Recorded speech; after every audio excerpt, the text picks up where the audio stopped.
نحمده ونصلي على رسوله الكريم اما بعد اعوذ باللہ من الشیطان الرجیم بسم اللہ الرحمن الرحیم واقیموا الصلاة وآتوا الزکاة سبحان ربک رب العزة عما یصفون وسلام علی المرسلین والحمد للہ رب العالمین اللہم صلی علی سیدنا مولانا محمد وعلى آل سيدنا ومولانا محمد وبارك وسلم اللهم صل على سيدنا ومولانا محمد وعلى آل سيدنا ومولانا محمد وبارك وسلم اللهم صل على سيدنا ومولانا محمد وعلى آل سيدنا ومولانا محمد وبارك وسلم۔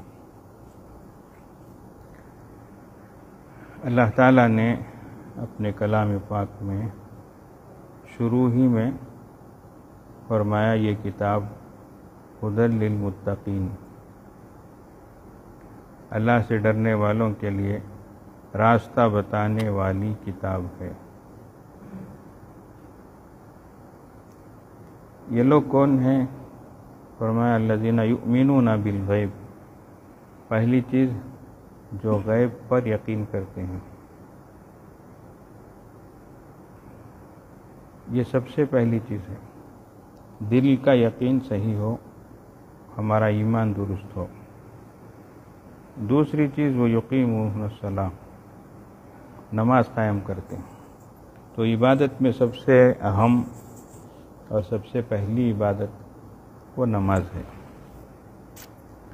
اب یہ مرد پر بھی، عورت پر بھی، مقیم پر بھی، مسافر پر بھی، صحت مند پر بھی، مریض پر بھی، سب پر فرض ہے۔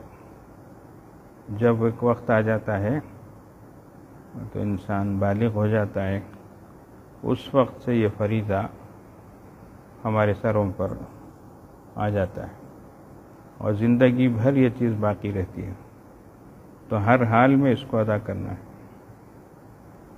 تو بدنی عبادتیں اور بھی ہیں، ان میں سب سے پہلے نماز ہے۔ اللہ تعالیٰ نے اس کا ذکر فرمایا، پھر فرمایا وَمِمَّا رَزَقْنَاهُمْ يُنْفِقُونَ، اور جو چیزیں ہمیں ان کو عطا کرتے ہیں اس میں سے وہ خرچ کرتے ہیں۔ اب اس میں مالی عبادت بھی آ جاتی ہے، جو مال اللہ عطا کرے اس میں سے اللہ کے نام پر خرچ کرے۔ تو اسی لیے جگہ جگہ نماز کے ساتھ زکوٰۃ کا تذکرہ اللہ تعالیٰ قرآن پاک میں فرماتے ہیں وَيُقِيمُونَ الصَّلَاةَ جی، تو جہاں نماز قائم کیے تو فوراً فرماتے ہیں وَيُؤْتُونَ الزَّكَاةَ، زکوٰۃ ادا کرتے ہیں۔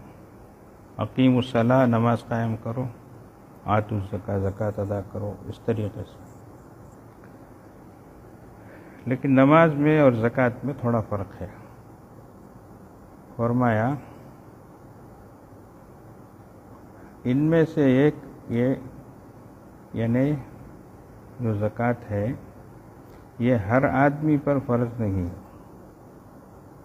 نماز اور روزہ کا معاملہ تو الگ ہے جی، وہ بالغ مرد ہو یا عورت ہو، امیر ہو یا فقیر ہو، مسافر ہو یا مقیم ہو، سب پر ہے۔ لیکن زکوٰۃ کے سلسلے میں شریعت کی طرف سے ایک مقدار متعین کی گئی ہے جس کو نصاب کہتے ہیں۔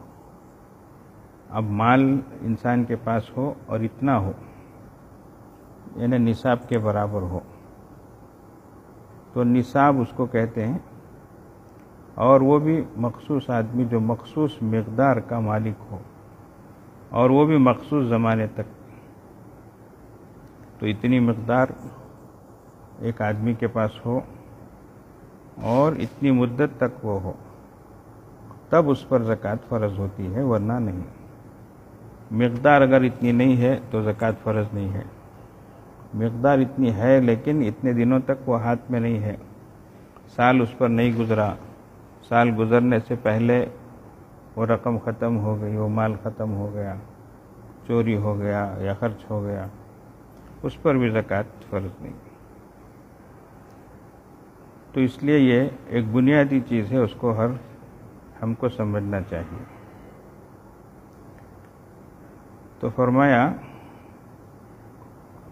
غنی، شریعت میں غنی مال والے کو کہتے ہیں، جس کے پاس اتنا مال ہو وہ شریعت کے نظر میں غنی ہے، تو اس پر زکوٰۃ فرض ہوتی ہے۔ اب اصل جو مال ہے وہ سونا اور چاندی ہے، اصل مال، اس میں شریعت کی طرف سے ایک مقدار متعین ہے، اتنا سونا ہو، اتنی چاندی ہو۔ پہلے زمانے میں جو کرنسی ہوتی تھی وہ سونے چاندی ہی کی ہوتی تھی، سکے، سونے کے سکے، چاندی کے سکے، سونے کے رہے اس کا نام دینار بولتے، چاندی کے ہو تو درہم بولتے۔ آج بھی درہم دینار کر کے ہے، جیسے دبئی کا درہم ہے بولتے، کویت کا دینار ہے بولتے، لیکن وہ مراد نہیں ہے، وہ جو ہے پیپر کرنسی ہے وہ۔ تو یہ جو دینار اور درہم اس وقت جو ہیں، یہ اصل دینار اور درہم نہیں ہے، اصل دینار درہم سونے چاندی کے سکے۔ تو پہلی بات ذہن میں رکھنا چاہیے، اگر دبئی کا درہم بولے تو شریعت میں جو درہم ہے وہ مراد نہیں، کویت کا دینار بولے تو شریعت میں جو دینار ہے وہ مراد نہیں، تو پیپر کرنسی ہے۔ اب تو وہ بھی جا کر ڈیجیٹل ہو گیا، اور آگے جا کر جو ہے بٹ کائنس آنے جاتے ہیں بولتے ہیں۔ ابھی کیا کیا ہوگا کہ انسان کے ہاتھ میں پیسہ نہیں ہے، انسان کے پاس چیزاں نہیں ہیں، لیکن بیپار باقاعدہ ہو لکڑی ہے، اس کے اکاؤنٹ سے پیسہ نکل کو اس کے اکاؤنٹ میں جاتا، اس کے اکاؤنٹ سے نکل کو اس کے اکاؤنٹ میں جاتا۔ ان نے اتنے ٹن کا مالک ہے بولے، تھوڑی دیر میں انہیں اسے بیچ دیا، انہیں اتنے کوئنٹل کا اتنے ٹن کا مالک ہو گیا بولے، دیکھے تو کس کے پاس بھی کچھ بھی نہیں ہے، بیپارہ سب چل رکھی۔ اس لیے یہ سب بہت سمجھداری کی باتیں ہیں، سمجھ کر کرنا چاہیے۔ بیپار کس کو بولتے ہیں، شریعت میں مال کس کو بولتے ہیں، یہ سب جاننا ضروری ہے۔ بیپار بولے تو، تجارت بولے تو مبادلۃ المالی بالمالی بالتراضی، ایک مال کے بدلے دوسرے مال کا تبادلہ ہونا۔ پرانے زمانے میں درہم جا کر دکاندار کو دیے، انہیں کپڑا اٹھا کر وہاں سے دیا، تو یہ بھی ایک مال ہے، وہ بھی ایک مال ہے، اور دونوں رضامندی کے ساتھ ہو، زبردستی نہیں، مجبوری سے نہیں، رضامندی سے ہو۔ اب ادھر بھی مال نہیں ہے، ادھر بھی مال نہیں ہے، بیپار ہو لگ ہے، کیا رہے گا؟ تو کیا کہ ایک ہوائی حساب ہے، ہی اس کے اکاؤنٹ سے اس کو اکاؤنٹ جا رہا ہے، اس کے اکاؤنٹ سے اس کے اکاؤنٹ کو جا رہا ہے، مال کہاں ہے گا تو کہاں ہے، کچھ بھی سمجھ میں نہیں آ رہا ہے، ایسا ہے۔ اس لیے بہت زیادہ ان چیزوں کی طرف دھیان دینے کی ضرورت ہے۔ ایسی بہت شکلیں شروع ہو گئی، تو اسی لیے کوئی نیا سسٹم، نئی بزنس کی پالیسی پیش کرتا ہے تو ہو کر کو مان لینا نہیں، کیا اجلک دیکھو اچھلنا نہیں، پیلک دیکھو پھسلنا نہیں۔ پہلے جا کر علماء اکرام کے سامنے پوری صورتحال کیا ہے وہ سامنے رکھنا، پھر مسئلہ معلوم کرنا، اس کے بعد اس پر عمل کرنا نہیں کرنا فیصلہ کرنا، سمجھ رہے ہیں؟ تو اس لیے آج کل نئی چیزیں شروع ہو گئی ہیں، چین سسٹم، ملٹیپل بزنس، کیا کہ ادھر کی نئے نام ایسے سب بول لگ جاتے ہیں۔ تو کون سی چیز صحیح ہے، کون سی چیز غلط ہے، کس کی پالیسی کیا ہے، کس کے اصول کیا ہیں، یہ سب چیزیں سامنے رکھنا چاہیے۔ یہ میں اس لیے بول رہا ہوں کہ مال جو ہے، کون سا اصل مال ہے وہ سے متعین ہونا۔ تو خیر ایک تو یہ ہوا، دوسری بات اصل سونے اور چاندی پر زکوٰۃ آتی ہے۔ تو پرانے زمانے میں کسی کے پاس 200 درہم، اگر اتنی چاندی اور سونا ہے تو 20 مثقال سونا، 20 مثقال سونا، 200 درہم چاندی، یہ اصل حساب تھا۔ اب یہ حسابہ نہیں ہے، اب سب بدلتے جو ہے اب پورے آ کر گرام میں ٹک گئے ہیں۔ اب سونا لینے گئے تو 1 گرام سونا کتنا، 1 گرام چاندی کتنی، اب اس طریقے سے اب حسابات چلتے ہیں۔ اب آپ آج کا جو ہے سلور ریٹ کر کے نیٹ میں ڈالو تو آج ان کا سلور ریٹ کیا ہے، گولڈ ریٹ کیا ہے ڈالو، آج کا ریٹ انہیں بتاتا ہے. اس میں بھی بستیاں کے لحاظ سے فرق بتاتا. ویلور میں آج میں ڈالیا تو سلور ریٹ ویلور میں 65 روپے ہے ایسا بتایا. دوسری بستی ہے چنئی ہے، مدورئی ہے، کوئمبتور ہے، تو فرق رہتا ہے. تو یہ ہم لوگ خود کیلکولیٹ کرنا. تو اب جو ہے چاندی کا نصاب، چاندی کی مقدار کتنی چاندی رہی، تو اب 200 درہم کو کیلکولیٹ کرتے کرتے کیا 52.5 تولہ کر کے ذرا پرانے حساب میں آیا وہ. پھر وہ بھی آگے بڑھ کر اب 612 گرام اور ذرا ملی گرام ایک حساب بنتا ہے آپ کا. تو چاندی کے لحاظ سے اب ہم کو کیلکولیٹ کر لینا. اب ایک جو ہے گرام چاندی، مثال بولتا ہوں، گوج گھٹ پکڑ لینا کو، حضرت تمہیں پہلے بولے نا حضرت، بولے نا حضرت کو، میرے اوپر سوار ہو جاؤ کو، میرا نام لیو نو کو، تمہیں جا کے دیکھو مارکیٹ ریٹ کیا ہے پوچھو. مسئلہ سمجھانے کے واسطے ہمیں ایک اماؤنٹ بولتے، وہ گھٹ پکڑ لینا نہیں، لڑ لے کر نہیں، شکیلا تو ایسا بولے نا، نہیں نا ایسا بولے نہیں نا، ویسا کیسا بولتی نا، اگر لڑو نو کو. اللہ کے واسطے مسئلہ سمجھانے کے واسطے بولتے ہیں، اس کو ذہن میں رکھ لو. آج اگر مارکیٹ ریٹ جو ہے سلور کا 1 گرام 65 روپے ہے، 65 روپے ہے. اب اس کو 612 گرام میں ملٹیپلائی کرو تو 30 پر 9,000 چلر آئیں گے. سمجھ رہے کیا؟ وہ بھی تم لوگوں کا کیلکولیٹ کر لو. وہ چلر بولے نہیں نہ کر، میں بول رہا نہیں، تم لوگ ایسا وہاں کر لو. تو اب وہ مثال کے طور پر 30 پر 9 گرام، مثال 30 پر 9 گرام 30 پر 9,000 روپے کی چاندی. اب سونا اگر ہے تو پرانے زمانے میں 20 مسقال بولے، اس کے بعد جو ہے ایک مسقال 4.5 ماشے کا، وہ ہوتے ہوتے جو ہے 7.5 تولہ کر کے آ کر ٹکیا پرانے زمانے میں. اب وہ بھی جا کر جو ہے 80 پر 7 گرام کر کے اب آ گیا گرام کے حساب سے. اب آپ کا آج کا 1 گرام جو ہے سونا کتنا ہے دیکھ لو، اس کو ملٹیپلائی کر لو. تو صرف کسی کے پاس چاندی ہے تو ایسا حساب کرو، صرف سونا ہے تو ایسا حساب کرو. نہیں یہ ذرا وہ ذرا ہے، دو بھی ہے تو دو بھی ملا لو. ملا لے کر اب دیکھو اس کو ایسا سمجھاتے ہیں. ایک بزرگ فرماتے ہیں، دیکھو ایک مفتی ہے، بڑے مفتی ہیں، وہ اس کو سمجھا رہے، میں ان کی تحریر پڑھتا ہوں.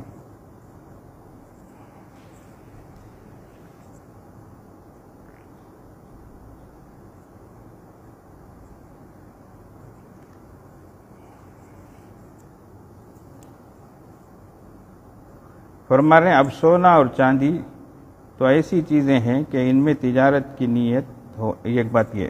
دوسرا پھر پڑھو، اور روپیہ پیسہ اگر اتنا ہو جو سونے اور چاندی کے نصاب کی کم سے کم مقدار کو پہنچ جائے، اور روپیہ پیسہ اگر اتنا ہو جو سونے اور چاندی کے نصاب کی کم سے کم مقدار کو پہنچ جائے. آج کل سونے کے مقابلے میں چاندی سستی ہے، اس لیے چاندی کا جو نصاب 612 گرام 35 ملی گرام، جس کی قیمت آج کے لحاظ سے مثال کے طور پر 30 پر 9,000 چلر روپے بنی، تو یہ چاندی کا نصاب ہوا. اچھا، تو اس لیے اگر کسی کے پاس اتنی رقم کی چاندی ہو اور وہ جو ہے دیگر ضرورتوں سے فارغ ہو، ہماری دوسری ضرورتیں، ہمارے اوپر قرض یہ بھی نہ ہو، اس سے الگ ہو، تو اس پر جو ہے زکوٰۃ فرض ہے. ایسے ہی سونا، تو خالی چاندی رہی تو 612 گرام 35 ملی گرام، خالی سونا رہا تو 80 پر 7 گرام، دونوں تھوڑے تھوڑے رہے تو دونوں کو ملا کر چاندی کا جو نصاب ہے اس لحاظ سے ہم کیلکولیٹ کریں گے، حساب کریں گے. تو سونا چاندی. اسی طریقے سے تیسری چیز ہے، ہمارے پاس نقد ہے، کیش ہے. ہاتھ میں ہو یا بینک میں ہو یا کسی اور کے پاس ہو. یہ ایک تیسری چیز ہوئی. اور چوتھی چیز ہے بیپار کا مال، مال ہے تجارت. اب تجارت کا مال کون سا ہے؟ تو فرمایا بیپار اور تجارت کا لفظ جب ہم بولتے ہیں تو ہمارے ذہن میں اس کا ایک خاص مفہوم آتا ہے کہ آدمی کوئی دکان کھول کر بیٹھا ہو اور بیچنے کے لیے مال لایا ہو. یہاں زکوٰۃ کے معاملے میں تجارت کا سامان وہ کہلائے گا جو خریدتے وقت بیچنے کی نیت سے خریدا گیا ہو.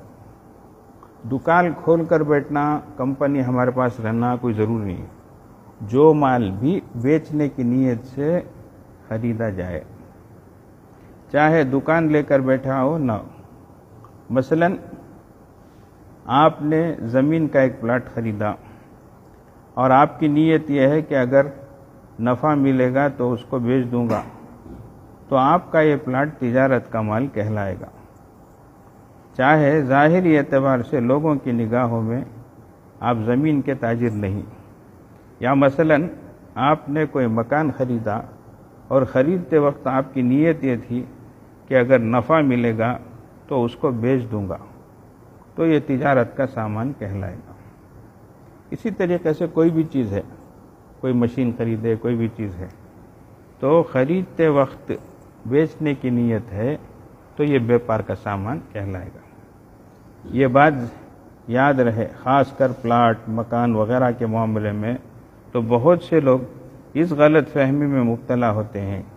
جب وہ اپنے زائد پیسوں سے زمین یا مکان وغیرہ خریدتے ہیں تو اسی نیت سے خریدتے ہیں کہ جب زیادہ نفع ملے گا تو اسے بیچ ڈالیں گے، اور ان کو یہ خیال بھی نہیں آتا کہ میرے پاس جو پلاٹ ہے وہ تجارت کا ہے.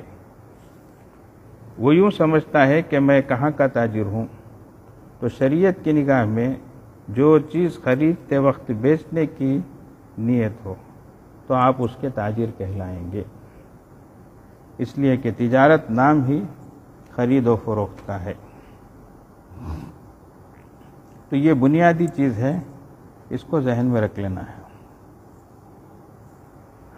اب وہ کل ایک چارٹ کے بارے میں جو بتائے تھے ہم، اس میں ایک نقشہ آسانی کے واسطے ایک نقشہ ہم پیش کیے تھے.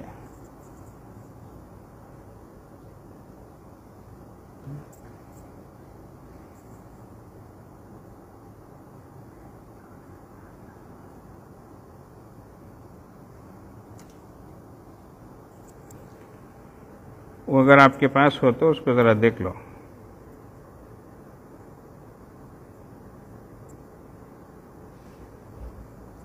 نمبر 1، کسی کے پاس سونا ہے، چاہے کسی بھی صورت میں ہو، وہ بسکٹ کی شکل میں ہو، بسکٹ کی شکل میں ہو یا زیور کی شکل میں ہو، کسی بھی شکل میں ہو، تو نمبر 1 سونا. نمبر 2 چاندی، وہ بھی چاہے کسی بھی شکل میں ہو.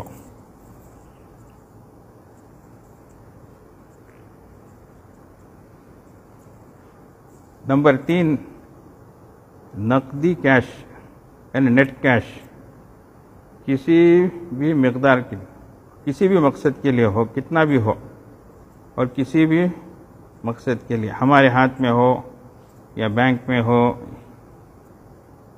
اس کو بینک بیلنس بھی بول لو، جو بھی ہو. اسی طریقے سے نمبر 4 کسی کو ادھار یا امانت دی گئی رقم ہو، ہم کسی کو قرض دیے ہیں یا امانت کے طور پر دیے ہیں. اسی طریقے سے سیکیورٹی میں دی گئی رقم. اس نقشے میں ایک چیز ہے، انشورنس یا پالیسی میں اصل جمع شدہ رقم کر کے نیچے نوٹ میں لکھ کر ہے. انشورنس کرانا تو درست نہیں ہے، بالکل غلط ہے، ناجائز ہے. اگر کوئی کرا دیے ہوں تو جتنی رقم وہ جمع کیے ہیں. اسی طریقے سے غیر ملکی کرنسی، غیر ملکی فارن ایکسچینج، فارن کرنسی جو ہمارے پاس ہے، جو اس کا موجودہ ریٹ ہے اس وقت، یورو ہو، ڈالر ہو، پاؤنڈ ہو، ریال ہو، دینار ہو، درہم ہو، جو بھی، ایسے ہی بانڈز، مختلف سرٹیفکیٹس ہیں. اسی طریقے سے اصول شدہ پروویڈنٹ فنڈ، ہم جو پروویڈنٹ فنڈ ہمارا جو جمتا تھا اب وہ ہاتھ آیا ہے، تو وہ بھی. ایسے ہی مال تجارت ہے، ایسے ہی تیار مال کا سٹاک ہے. یہ ایک لسٹ جو ہے ہم ایسی دیے آپ کو.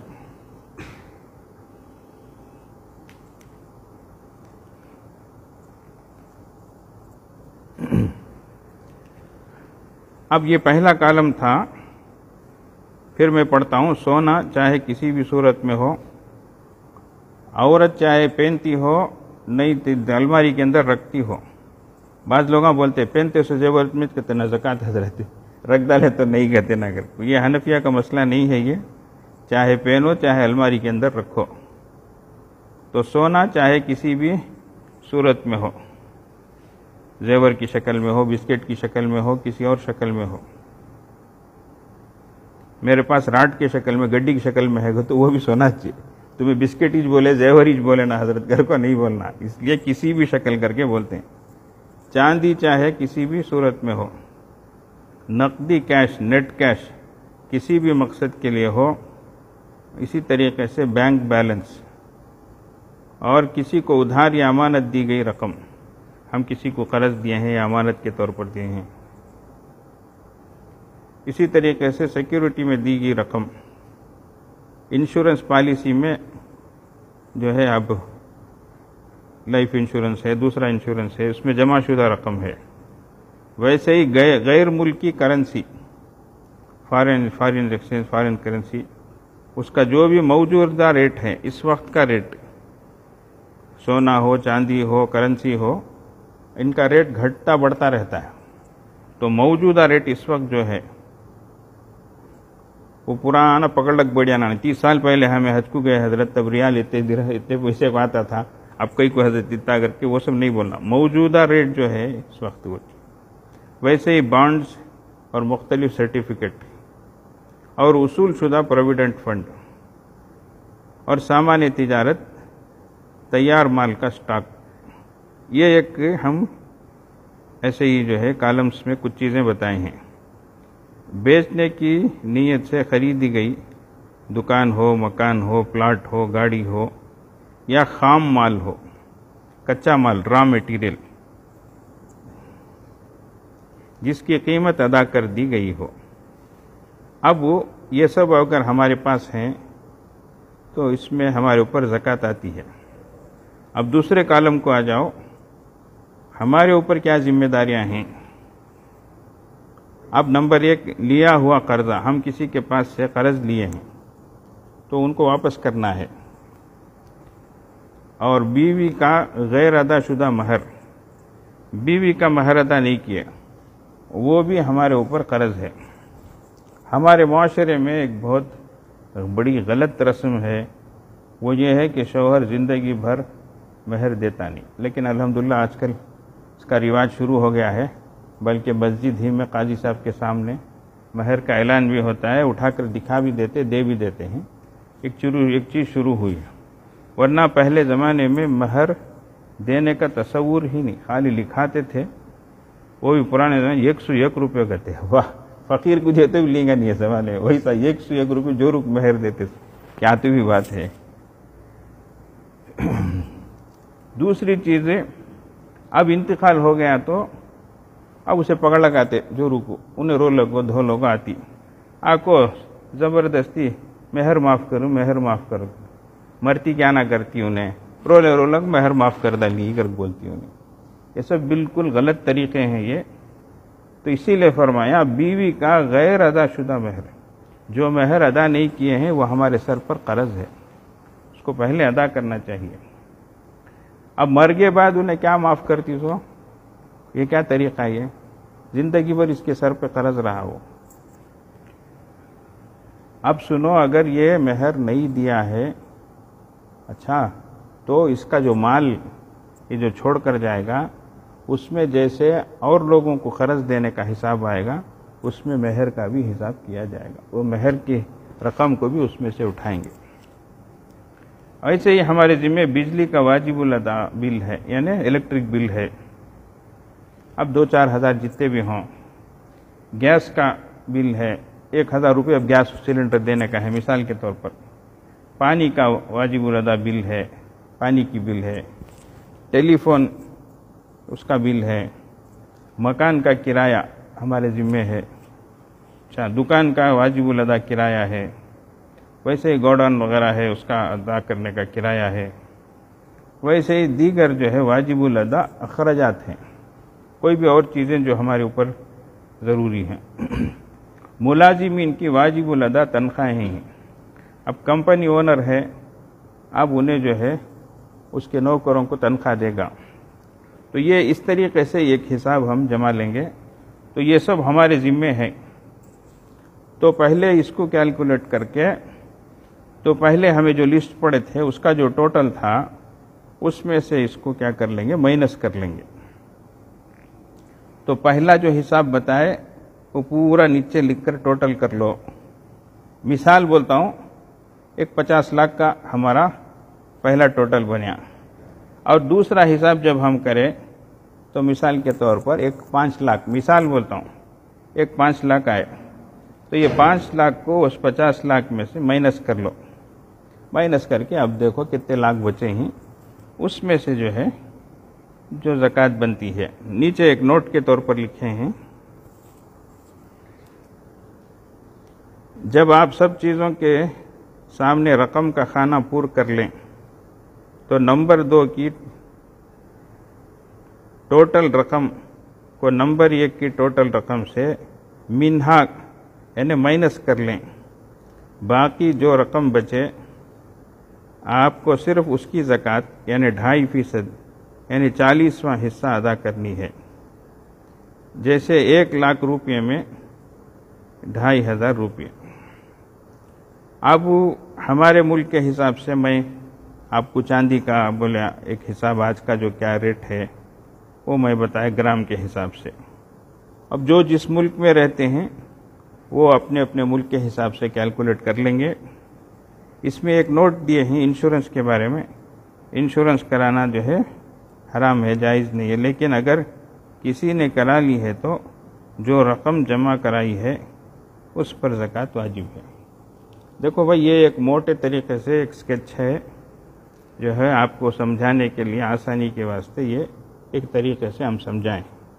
باقی زکوٰۃ کے مسائل حضرات علماء کرام کے پاس بیٹھ کر تفصیل سے، اور بھی جو تمہارے ذہنوں میں سوالات رہتے ہیں اور جو شکلیں رہتی ہیں وہ سب ان کے سامنے پیش کر کے اس کے بارے میں معلومات حاصل کرو، اس پر عمل کرو۔ یہ ایک موٹے طریقے سے سمجھانے کے واسطے، لوگ پوچھتے رہتے، بار بار پوچھتے رہتے، اس لیے ایک ہم نقشہ ڈال کر ایک اسکیچ بنا کر اس کو ہم آپ کے سامنے پیش کیے ہیں۔ شروع میں ایک بات لکھے ہیں، سب سے پہلے زکوٰۃ واجب ہونے کی قمری تاریخ کا تعین کر لیں، یعنی چاند کے حساب سے ہمارا سال جو ہے وہ شریعت میں اعتبار اس کا ہوتا ہے چاند کے لحاظ سے، تو اس لیے قمری تاریخ زکوٰۃ واجب ہونے کی قمری یا اسلامی تاریخ کو لکھ لیں، اور جب آپ کی زکوٰۃ کی مقررہ تاریخ آ جائے تو اس دن اپنے تمام مال کا حساب مارکیٹ ریٹ کے مطابق اس طریقے سے کر لیں۔ آپ وہ جو اس وقت مارکیٹ ریٹ ہے اس کا حساب کرنا۔ وہ پرانے لوگوں کو پوچھو، کیا حضرت ہم باوا کے زمانے میں، دادا کے زمانے میں ایک سورن جو ہے 300 روپے کو تھا کہتے ہیں نا حضرت، ویسے پرانے حساب بول لگ نہیں رہنا، کیا اتنے کو آ جاتا تھا اتنے کو آتا تھا، نہیں، ویسا نہیں ہے۔ ان کی تنخواہ بھی ویسی تھی، اس میں برکت بھی ویسی تھی، چیزیں بھی سستی تھی۔ اب جیسے تنخواہیں بھی بڑی ہیں، پڑھتے ہی 40,000 50,000 کیا ایسا جاتا ہے، تو اسی لحاظ سے چیزوں کی قیمت بھی ہے۔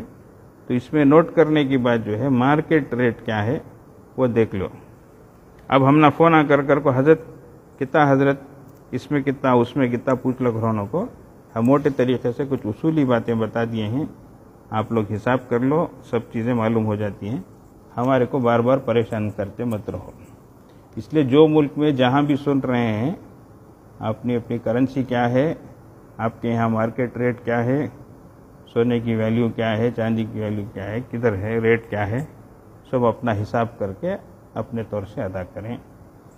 اللہ جل جلالہ من والہ ہمارے لیے یہ سب چیزیں آسان فرمائے اور خوش دلی کے ساتھ ادا کرنے کی اللہ پاک ہم کو توفیق عطا فرمائے۔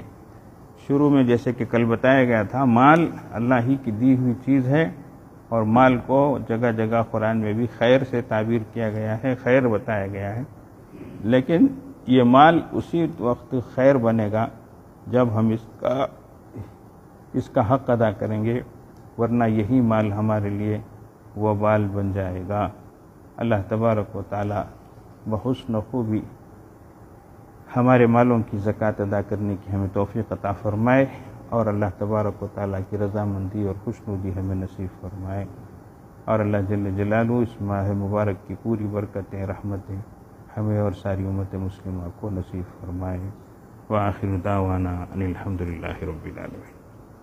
دعا فرما لیں۔ اللہم لک الحمد و لک الشکر یا ربی یا اللہ، اللہم صلی علی سیدنا و مولانا محمد وعلی آل سیدنا و مولانا محمد مبارک وسلم۔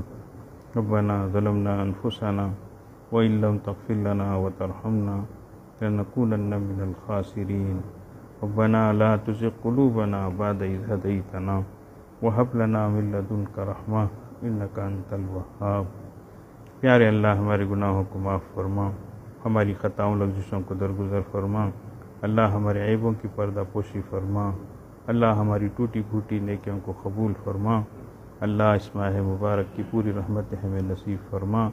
اے اللہ ہمارے روزوں کو، ہماری تراویح کو، ہماری تلاوت کو، اے اللہ ہماری نمازوں کو قبول فرما، اے اللہ صدقات اور خیرات کی توفیق عطا فرما، اے اللہ مستحقین تک، اے اللہ ان کی ضرورتوں کو پورا کرنے والا ہمیں بنا، اے اللہ ہماری زکوٰۃ جو مستحقین ہیں، اے اللہ جو مصارف ہیں، زکوٰۃ ہیں، ان تک پہنچانے کی ہمیں توفیق عطا فرما، اللہ خوش دلی کے ساتھ اس فریضے کو انجام دینے کی توفیق عطا فرما۔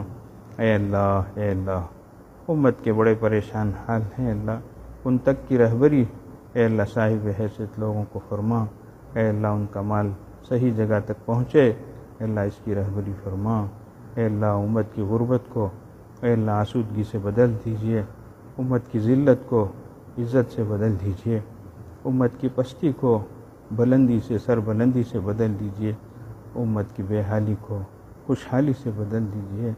امت بڑی بیمار ہے، امت کو صحت عطا فرمائیے، امت بڑی قرض دار ہے، قرضوں کی ادائیگی کی صورتیں پیدا فرمائیے، امت بڑی بے روزگار ہے، اے اللہ امت کو حلال روزی عطا فرمائیے، امت بڑی پریشان حال ہے، امت کی پریشانیوں کو دور فرمائیے۔ اے کریم آقا، پورے عالم اسلام میں جو بھی جہاں جس حالت میں بھی ہے، اللہ اس کی حالت کو بہتر بنا دیجیے، اے اللہ اس مسلمانوں کو عزت رفتہ عطا فرمائیے، آپ کے حکموں پہ چلنے والا بنائیے، آپ کی حبیب صلی اللہ علیہ وسلم کی سنتوں پر عمل کرنے والا بنائیے۔ اے کریم آقا ہمارے حال پہ رحم فرمائیے، اللہ کرم فرمائیے، اللہ فضل فرمائیے۔ یا اللہ اس وقت جو کچھ باتیں اے اللہ مالی عبادات سے متعلق پیش کی گئی ہیں، اے اللہ اس کی سمجھ عطا فرمائیے، اس کو ادا کرنے کی توفیق عطا فرمائیے، اس کا سلیقہ ہمیں عطا فرمائیے، اس کے طریقے کی رہبری فرمائیے۔ اے اللہ سب کی دین دنیا آخرت کو بہتر بنائیے، اے اللہ ہم سب کو ایسا بنا دیجیے کہ ہم آپ کو پسند آ جائیں، اللہ اے دنیا سے ظلم کا خاتمہ فرمائیے، اے اللہ کفر و شرک کا خاتمہ فرمائیے، معصیت کا، بے حیائی کا خاتمہ فرمائیے، اے اللہ ایمان کامل نصیب فرمائیے، یقین صادق عطا فرمائیے، حسن عمل کی دولت سے نوازیے، اخلاق حسنہ عطا فرمائیے۔